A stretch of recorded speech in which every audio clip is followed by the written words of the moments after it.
In 1947, Andy Dufresne is a docile banker in Portland, Maine. One night, he suspects his wife is cheating on him with a golf pro, and after he left intoxicated, an intruder broke in and killed the both of them. Later, Andy is wrongfully convicted of murdering his wife and her lover due to possessing a revolver. Despite his claims of innocence, his cold and measured demeanor led many to doubt his word and is sentenced to 2 consecutive life sentences at the Shawshank State Prison. The inmates there spend more time indoors than outdoors as the world changed significantly in the time span of their prison sentence, and no prisoner has ever successfully escaped alive. During the first night, the chief guard, Byron Hadley, savagely beats a newly arrived inmate because of his crying and hysterics. The inmate later dies in the infirmary because the prison doctor had left for the night. Meanwhile, Andy remains steadfast and composed. Assigned to work in the prison laundry, Andy is sexually assaulted often by the sisters and their leader, Boggs. About a month later, Andy befriended Ellis Red Redding, an inmate and prison contraband smuggler serving a life imprisonment. Red procures a rock hammer for Andy, an instrument he claims is necessary for his hobby of rock collecting and sculpting. Red believes Andy intends to use the hammer to engineer his escape in the future, but when the tool arrived and he saw how small it is, Red put aside the thought Andy could ever use it to dig his way out of prison. Although other prisoners consider Andy a really cold fish, Red sees something in Andy. In 1949, Red pulls some strings and gets Andy and a few of their mutual friends a break by getting them all on a work detail tarring the roof of one of the prison's buildings. During the job, Andy overhears Hadley complaining about having to pay taxes for an upcoming inheritance. Using his expertise as a banker, Andy lets Hadley know how he could shelter his money from the IRS, turning it into a one-time gift for his wife. He said he'd assist in exchange for some cold beers for his fellow inmates while on the tarring job. Though he at first threatens to throw Andy off the roof, Hadley agrees, providing the men with cold beer before the job is finished. Red remarks that Andy may have engineered the privilege to build favor with the prison guards as much as with his fellow inmates, but Red also thinks Andy did it simply to feel free. While watching a movie, Andy demands Red a large poster of Rita Hayworth. Soon after, Andy once more encountered the sisters and is brutally beaten, putting him in the infirmary for a month. Boggs spends a week in solitary confinement. When he comes out, Hadley and his men are waiting in his cell. They beat Boggs so badly he's left crippled, transferred to a prison hospital upstate, and the sisters never bothered Andy again. When Andy is released, he finds a bunch of rocks and a poster of Rita Hayworth in his cell, presents from Red and his buddies. Warden Samuel Norton is impressed about Andy's finance tactics had helped Hadley and uses a surprise cell inspection to size Andy up. Norton meets with Andy, lets him keep a Bible as an exception, and reassigns him to the prison library to assist elderly inmate Brooks Hatlin, a front to allow Andy to manage financial matters for staff members, guards from other prisons, and the warden himself. There Andy sees an opportunity to expand the decaying library, starting with asking the Maine legislature for funds. He writes letters and sends them every week. His financial support practice became so appreciated that even guards, when they came for inter-prison baseball matches, sought Andy's financial advice. Andy ends up doing Norton's taxes the next season. Not long afterward, Brooks is paroled after serving 50 years, threatens to kill another prisoner, Haywood, in order to avoid being paroled because Brooks is uncomfortable of leaving Shawshank and sees the library his home. Andy is able to talk him down and Brooks is paroled. He moves into a halfway house but finds it impossible to adjust to life outside the prison. There was like only one car on the street since he last saw the outside. Now it's crowded with people and vehicles. He eventually commits suicide. When his friends suggest that he was crazy for doing so, Red tells them that Brooks had obviously become institutionalized, essentially conditioned to be a prisoner for the rest of his life and unable to adapt to the outside world. After 6 years of writing letters, Andy receives a library donation, along with a collection of old books and records. Though the legislature thinks this will be enough to get Andy to halt his letter-writing campaign, however, he is undaunted and doubles his efforts. When the donations of old bathroom and plays the record on an excerpt over the prison's PA system.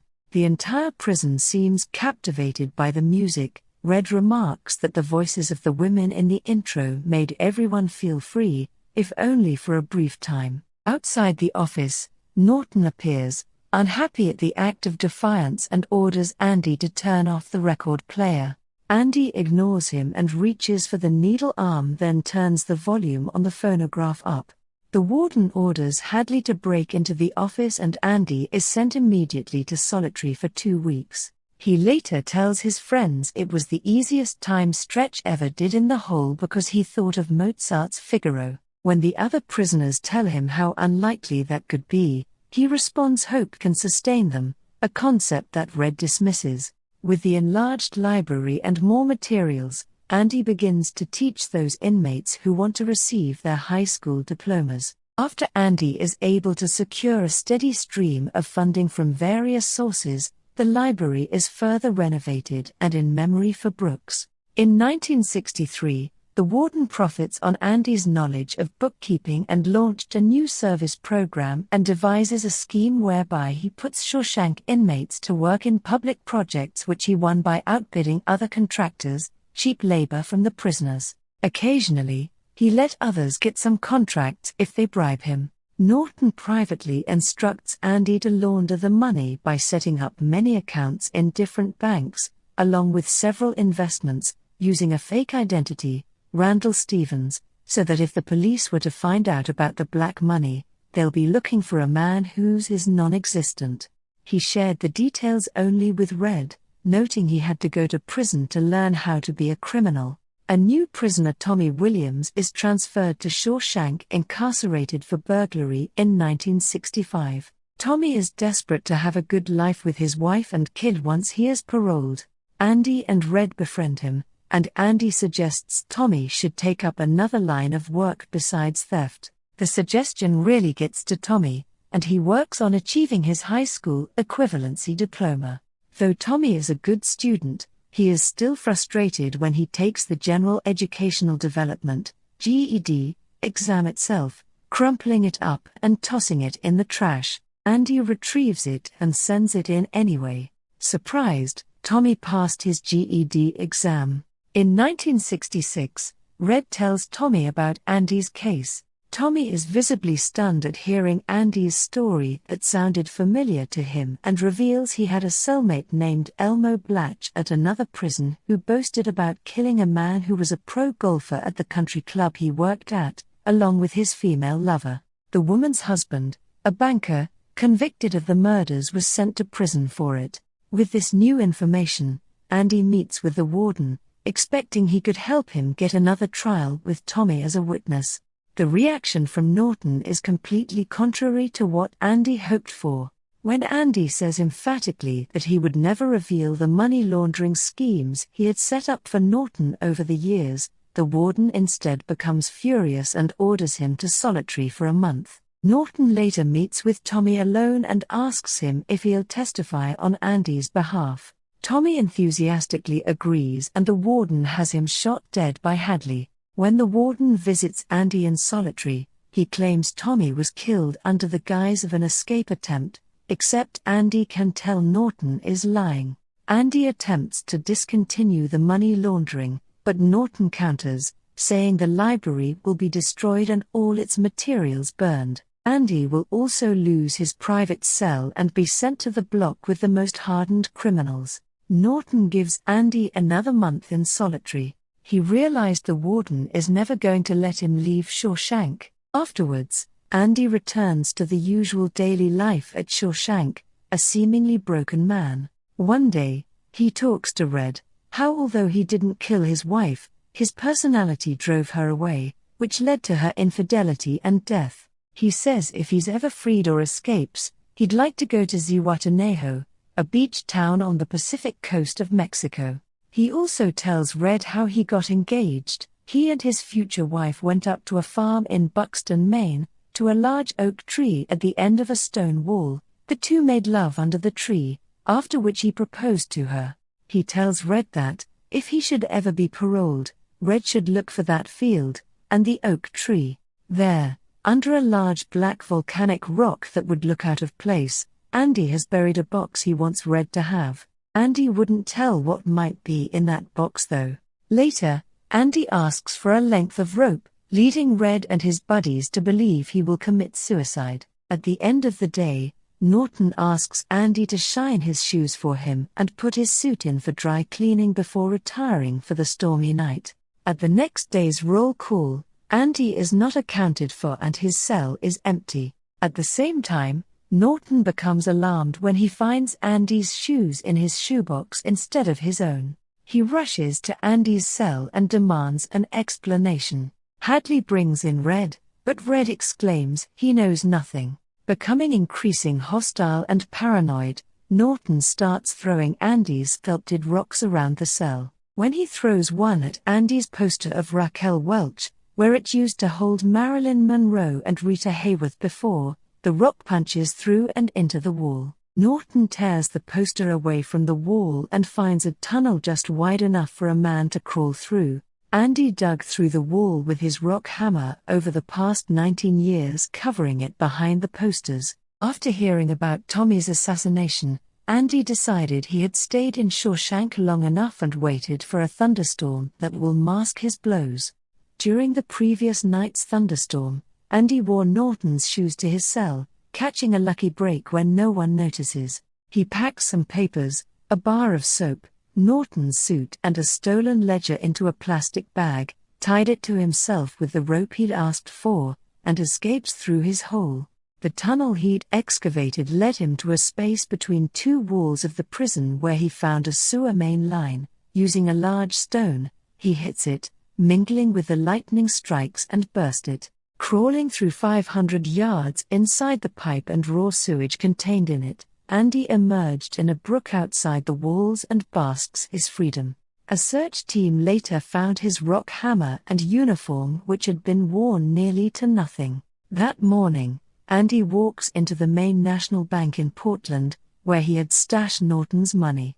Using the assumed identity Randall Stevens, and with all the necessary documentation, he walked out with a cashier's check. Before he left, he asked the staff to drop a package in the mail. He continues his visitations to nearly a dozen other local banks, withdrawing $370,000. The package contained Norton's ledger and evidence of the corruption at Shawshank, which were delivered straight to the Portland Daily Bugle newspaper. Norton's history of illegal business is made public. The district attorney indicts Shawshank. Hadley is arrested for murder.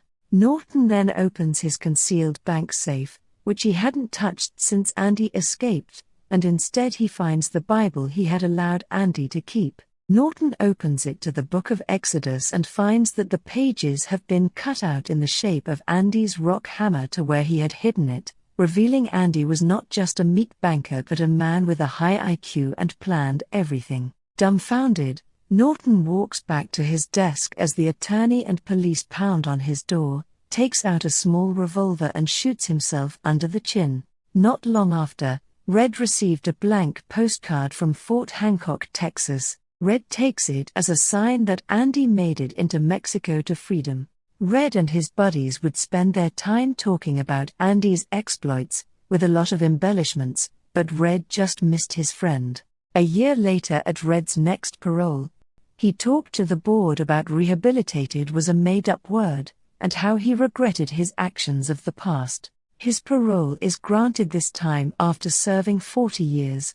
He goes to work at a grocery store, and stays at the same halfway house room Brooks had stayed in. He frequently walks by a pawn shop, which had several guns and compasses in the window. At times he would contemplate trying to get back into prison, but he remembered the promise he had made to Andy. He followed Andy's instructions, hitchhiking to Buxton and arriving at the stone wall Andy described. Just like Andy said, there was a large black stone.